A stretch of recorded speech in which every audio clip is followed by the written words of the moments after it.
Welcome back to Sunrise Daily. Yes, you've seen Abba Aliyu. He is the DG, Rural Electrification Project. He joins us here in the studios. Good morning. Thank you for coming on today. Good morning, and thank you for having me. Yeah, electricity is huge, but unfortunately, it's a scarce commodity in this country. 4,000 megawatts for a little over 200 million people. That's abysmal. And we understand about 73% of population that needs it is usually off-grid. And there's a lot, meaning your agency comes in there. It's supposed to play a huge role. So at the moment, even though, of course, we'll talk tariff as we progress, where are we in the scheme of things to ensure that the rural areas are no longer in darkness? Thank you very much. So the Rural Electrification Agency, as you rightly said, has the mandate of providing electricity to unserved and underserved communities. And we do that by providing distributed renewable energy to these communities. And the reason being for that, it's very strategic. Strategic in the sense that so the cost of building the national grid, right, from where the generation sources are to these rural communities is very expensive. And I give you the rule of thumb. For example, it costs $1.5 million to build just 1 kilometer of transmission line. And in these rural communities, their uptake is very low, most of the time less than 1 megawatt. So it becomes now strategic to find the most efficient and economic means of powering these rural communities.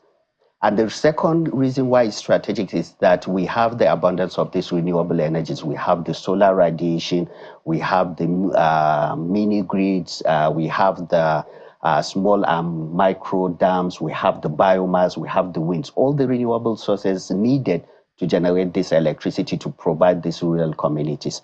So that is why now the decision of the federal government is the Rural Electrification Agency should go through the means of providing distributed means, distributed renewable energy to power these rural communities. So we don't rely on the national grid. We go to these rural communities, put out the generation plant, build the distribution network within this community and power the communities. So you don't have to extend the national grid from the main source down to these rural communities. So that is what we do.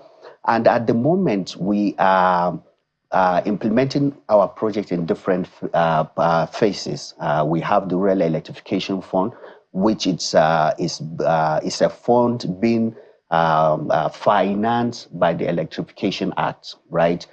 We normally get this funding from the market, the electricity market. So the Act provided that in an event where the regulator impose fines or levies in the electricity market, or the excess revenue, a certain percentage of the excess revenue of the regulator should come to this fund to be used to electrify the rural communities.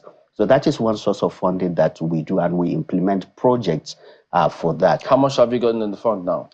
So far, as at today, we have close to 6 billion naira that we are using for this electrification. Is there a target? And do that. Yes, so there is no target for imposing levies, exactly, okay. Right? But could you give us a picture, all of these phases? What is it that you want to achieve? What are the targets for each phase? And that is why, like I said, there are different projects. So, for example, there is a new project that we are starting the next month called the Distributed Renewable Energy Scale-Up Project, which is a $750 million financed by the World Bank. The target of that project is to electrify 17.5 million Nigerians.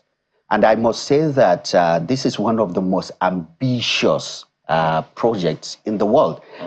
Based on my understanding, apart from India that had moved many unelectrified people to having electricity access, there is no any other country that has an ambitious project like this. So this is a project that we are starting. The target is to electrify 17.5 million Nigerians, 3 million of them through isolated mini grids, 1.5 million Nigerians using interconnected mini grids, 12 million Nigerians who will electrify them using mesh grid and solar standalone system. So that is one project with its own target. Then there is the capital project, which is the yearly budget that we get from the National Assembly year in, year out. That one, we have no target. It depends on what we get from the federal government, and that is what we implement. Then the Rural Electrification Fund, the one that I spoke about earlier, it's also contingent upon the resources that we have. Like I told you, we have the sources, two different sources of funding. But the Act also provides us to enter into bilateral negotiation or to seek for grants or even investment under the Rural Electrification Fund to continue to electrify the Nigerians. So it depends on which of the projects that for you to understand the target. So this World Bank sponsored project, how long is this sponsorship? As long as, what, we get 17.5 million people, or what? Yeah, no, so it's a 5-year project. 5 years. And it's a project that was built based on a project that we had already implemented and was successful. So there was a national electrification project which started, which was a $550 million World Bank funded 350, and the African Development Bank funded 200 million. Through that project, we have done a number of key projects. We have deployed over 150 mini-grids, and we have intervened in some critical sectors of the Nigerian economy, mainly the energizing education, where we electrify Nigerian University. Now, at this moment, we have completed 7 universities and 2 teaching hospitals, one of which is here in Abuja, the University of Abuja, 3 megawatt. In fact, just yesterday, there was a 72-hour testing, load testing of the entire 30 megawatt. So that project is about to be commissioned. How did it go, the testing? The testing, fantastic. It's perfect testing. We will now put the entire load. If now you go to University of Abuja, you can have 24/7 electricity from the renewable sources. It's interesting because I know that this particular, this particular idea has been on the table since the Buhari administration, when the Minister of Power was Mr. Babatunde Fashola. That plan has been on the table, and I think he's been saying that there is no need why universities should be on generators if they could key into this planning. So it does appear that it's beginning to come into materialization. Is that clear? Oh, absolutely. The current Minister of Power pushed us to make sure that we completed this seven universities, one of which that I like speaking about is the one in Maiduguri, 12 megawatt. If you see the infrastructure that we put out in the University of Maiduguri, you will not believe that it's in Nigeria. It's also about to be commissioned. It's powering the university, the teaching hospital, and even the only water treatment plant serving the Maiduguri metropolitan. That is one of the key interventions. And it has not been affected by the floods? No.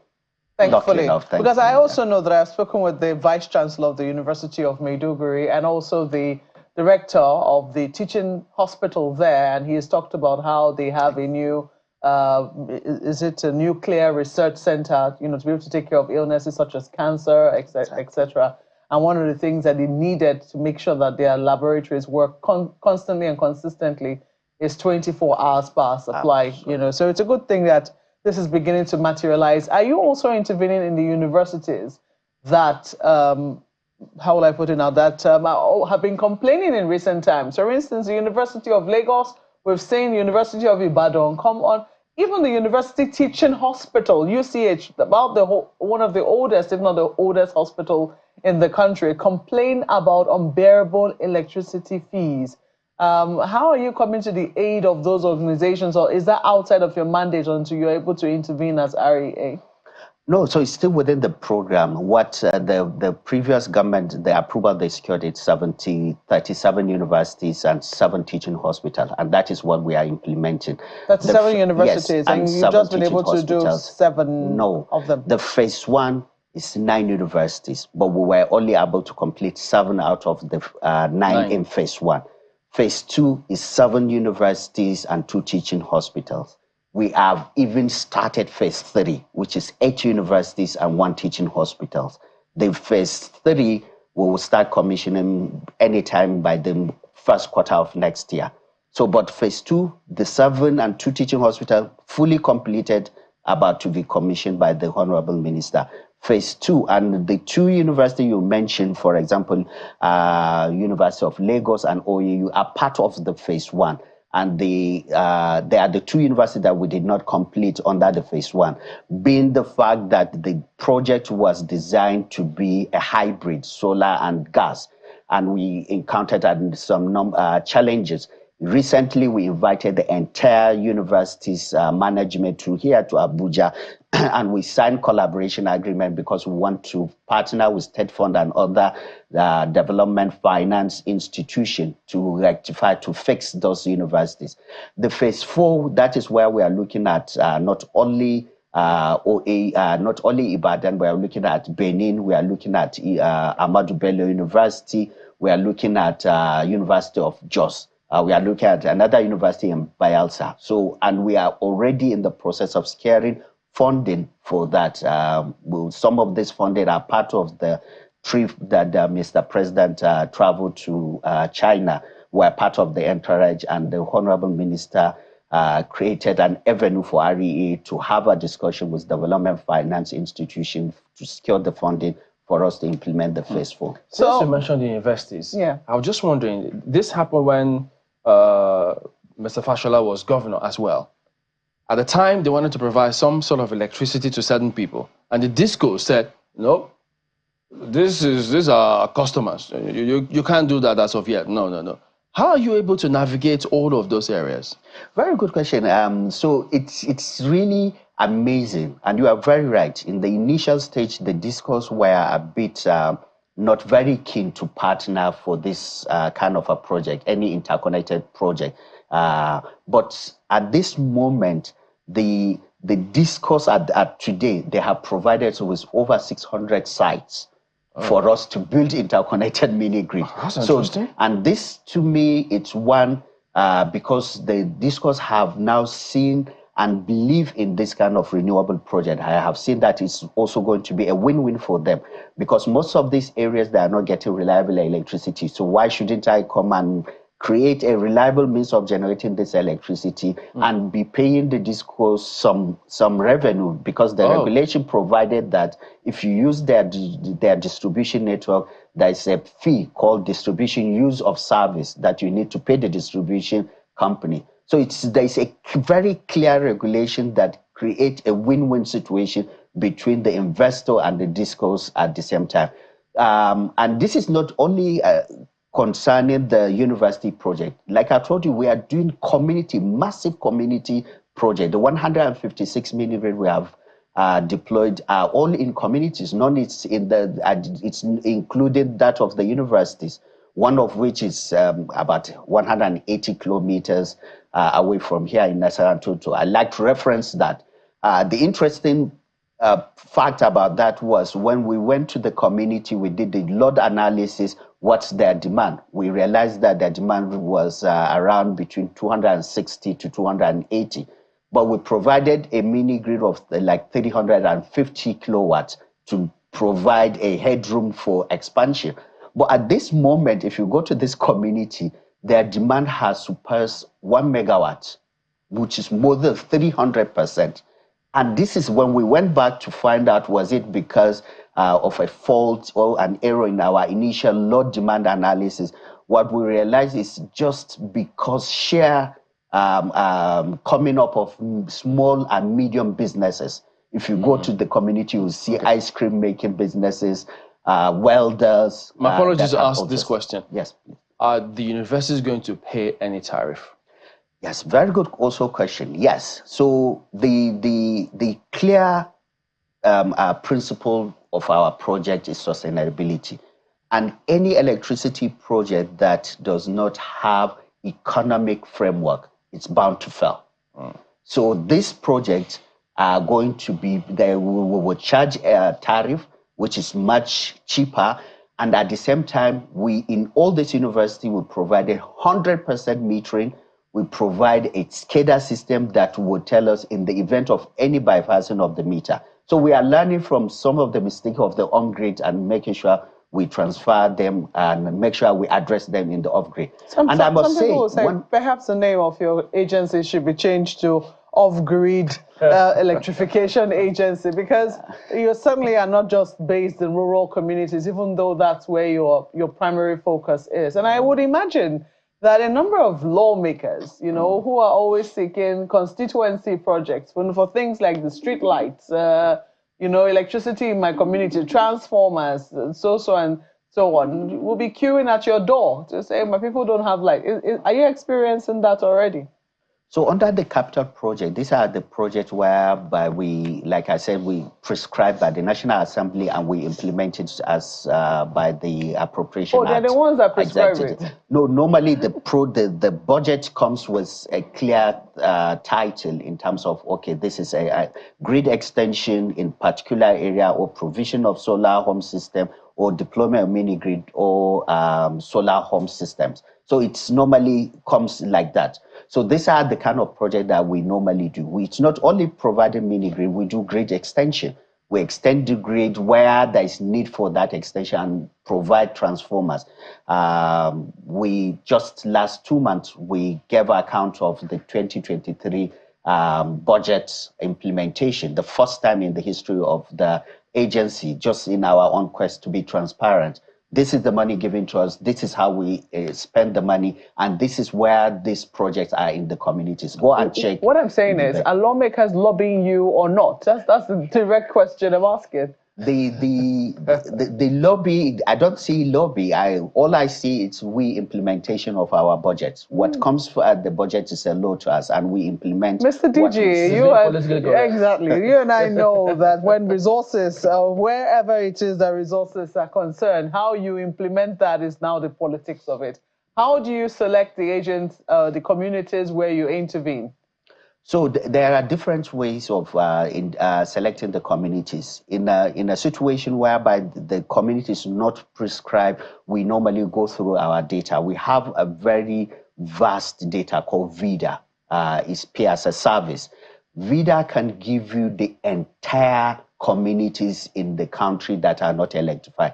Not only the communities, but will give you some socio-economic data. How many what is the nature of the business of the people in the community? What the kind of business do they have? Even if they can give you a number of the number of barbing salon within those communities. So we use that data to prioritize to see which area can we intervene to get the maximum impact. So that is what we use in selecting the communities. Normally data-driven process. But you know there are many communities that have poles and wires but no electricity coursing through them.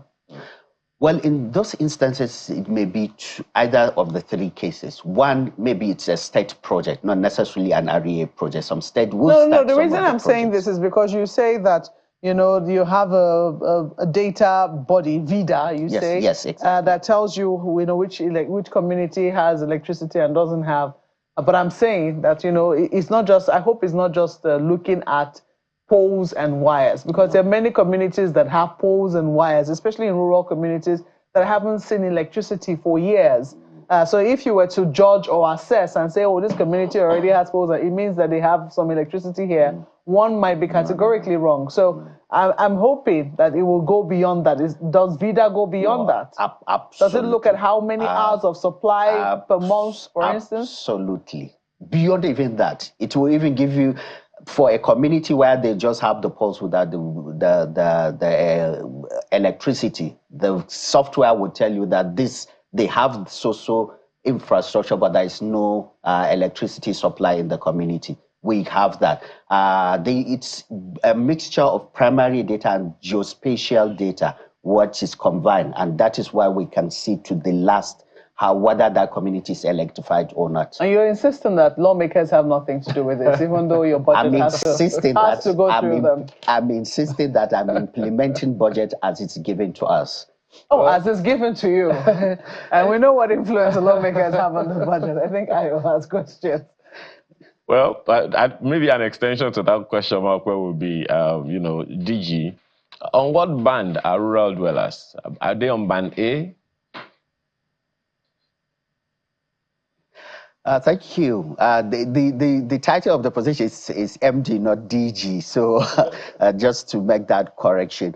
We operate in communities that do not have access to electricity, or they have unreliable access. And so we are not operating on band A, band B, or C. We normally operate on those that are not in the band that, so these are the communities that do not even have access completely, or those are in the band D and E, those that do not have reliability in the supply. So it's a way of the federal government to address the supply from the top and the bottom, in as much as the process of enhancing the supply of band A, B, and C is working. At the same time, the Ministry of Power is also ensuring that those that do not have access and those that are on the lower band are also being taken care of through the intervention of the Rural Electrification Agency.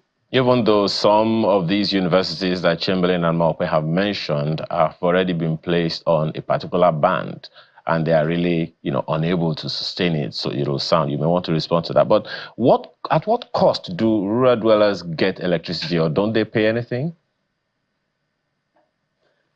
Yeah, so to answer the first question, for the universities, this is a sectoral intervention. So it's not because they are either in band A or B. It's a federal government special intervention to see that we enhance the quality of learning at the universities. So it's under also a regulation. That's a regulation, embedded generation, that provide that you can put out a generation plant and provide electricity to a captive market or captive area. So that is to address the first question on the university. In terms of the payment for the rural areas, yes, in all these communities, we ensure that there is 100% metering, and the people pay for the electrons they consume. And I must say that, what we are doing for the sustainability of our intervention, we are not electrifying this community on an EPC base, or a literal means we are not contracting contractors to go and provide this electricity. What we are doing is a scheme built around the private sector. So we incentivize the private sector by providing them with capital subsidy for them to go to these communities, put out this infrastructure, electrify the communities, and continue to run it over a period of time and get their tariff. The reason behind this is, as a private sector, because I take loan and I deploy this mini grid, I'm bound to ensure that this mini grid is operational over a very long period of time for me to recoup my investment and get some predetermined internal rate of return. So that is why we build it around the private sector, to ensure the sustainability. And that is why all the areas within these rural communities are metered, and they pay for this electricity. I give you an example. Last 3 weeks, the vice president of the World Bank Infrastructure was here in Nigeria, and we went to one of the communities in Peti here in Abuja, where we deployed 100 kilowatt mini grid. He has seen how that mini grid transformed the community. Before the mini grid, the people within this community, more especially the women, they are into the business of selling the seed of watermelon. But before the mini grid, they have to travel, walk for 6 kilometers to a source of water supply to wash the seed of the watermelon and dry it before selling it. But with the deployment of the mini grid, there was a water treatment plant that is serving them. Mr. Liu, but one of the key findings he found out, Okay. Yes. My sincere apologies. One of the reasons that this question came up in the first place was that, I think it was some year or two ago, that we heard that some communities, some people in certain communities came out and said, no. This electricity is too costly. We don't want. Please reduce the supply that is coming to us. Is it true that ever happened? That's actually the basis for asking whether it's affordable for the people on the long term. Because as you said, the private sector wants to recoup their investments. So was there ever a time that people said, this is too much, the electricity is too much, the cost is too high, please reduce the supply? Yes, so of course, there will always be a complaint. It can never be a perfect situation. But the majority of the people that we are providing this electricity with are very much happy with the service. And I still refer you to go back to see the publication that was done, which the elders of the communities where we went in Peti gave a feedback to the World Bank vice president. They specifically said that even some people came to say they want to extend the grid to bring the main grid into the community, but they said no, they prefer this renewable energy because it's a bit more cheaper than the normal grid. And also because the federal government deliberately has subsidized the infrastructural cost. Like I told you, we provide the private sector with capital subsidy for them to deploy this infrastructure. So which means that if you are conversant with project finance, my total cost of infrastructure, I would now have to spread it over the lifespan of the infrastructure with added profits that I will incur. But in a situation whereby the cost of that infrastructure has been reduced by the capital subsidy provided by the federal government, it means that it's not the entire amount that you will amortize over the lifespan of the infrastructure. And that is how the federal government intervened to reduce the tariff cost. And the tariff is a subject of the total, it's a function of the total investment made to deploy that infrastructure. So now, going forward, and in the name of sustainability, what are people to expect from you and from your agency? And maybe to put it better, what's the nature of collaboration with state governors who have a responsibility of ensuring that the lives of their people are better? A very good question. And this is also a mandate given to us by the Honorable Minister of Power to develop the National Electrification Plan, and in conjunction with the state. We were at the management of REA was at the office of the Vice President, who chairs the National Economic Council, to seek for the permission for us to make a presentation to the National Economic Council of the plan that we are working on, the National Electrification Plan. And this is just our own way of bringing in the state, not only the state, but the local government and even the communities. So what we are doing is we want to develop a plan for each state, each community. And this plan would take stock of what is the existing infrastructure in the state, in the local government, in the communities. What is their level of electrification? What are the renewable sources available within these communities that can be harnessed to electrify the communities? And we will now aggregate it to have the 37 different plans of each state, and we will use it to have the national plan. This plan would provide a pathway of electrification of each state. Lagos State electrification pathway, this is how it's going to be.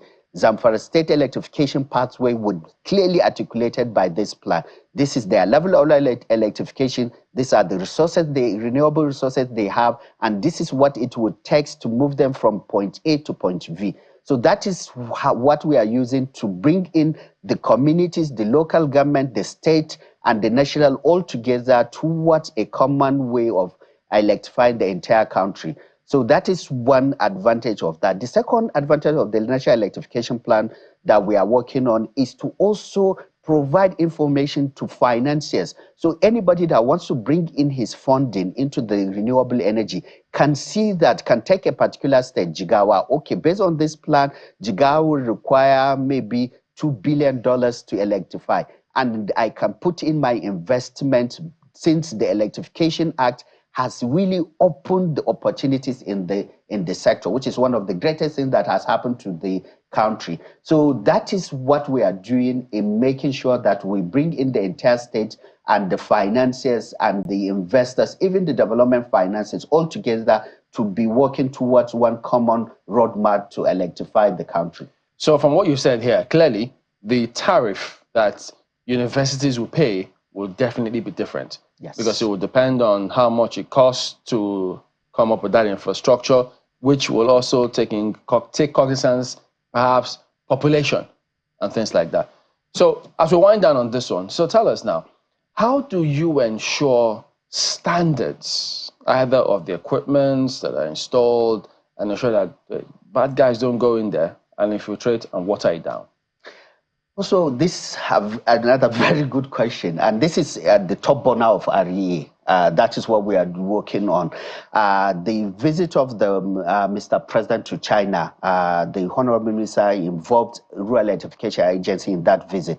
And one of the things we signed at that visit is an MOU with Huawei to help REA build a renewable simulation and testing lab, the first in the country, that it will be reside within REA. And this is in our own way to make sure that whatever projects, whatever equipment, renewable equipment that is coming into in the country, or REA will make use of, it's been tested to ensure the standard, it's in compliance with our own standard. And this came as a result of when we started the process of implementation, the 2022-4 budget. The Executive Director of Technical Services in REA came with the idea that we have to start testing this equipment that we deploy, even if it is to the lowest of solar street light. And to our shock, most of the testing that we have done, the equipment fell. So someone would tell us that, okay, this solar street light, it's 40 watts capacity, but when we test, we find that it's 22 or something like that. So we even started recording the testing process to justify the position. And that was why we now go to the extent that let's have a world-class testing center to ensure that we do not have a fake product, we have product of the same capacity. One even problem that we want to address is second-hand panels that keep coming into the country, to ensure that all the panels that we are using are not second-hand, are of the same standard. And the main essence is not even for us to make sure that compliance of the standard, it's also our own way to crystallize investment in the country, because we don't want to continuously import this product into the country. We want to make sure that investors, people with funding, can feel comfortable to bring in their financing. And in a market, if there is a lot of counterfeit and fake product, I can't bring my money because I can't compete with such kind of product. All right. Yeah. Very interesting narrative. So local government chairman, you have heard. Yeah, there's no reason to feel it's just a phone call away to ensure your rural areas are all electrified. So, and by the way, you can also go contest elections, because there are platforms and models for you to succeed. I mean, you don't have to rely on state governors for your funds now, do you? We have to thank you for coming on. Abba Aliyu, the MD of Rural Electrification Agency. And energy, of course, has to do with business, which is what we're going to be discussing next now. So business works well when you've got electricity supply, doesn't it? Business Morning on Sunrise City comes up now.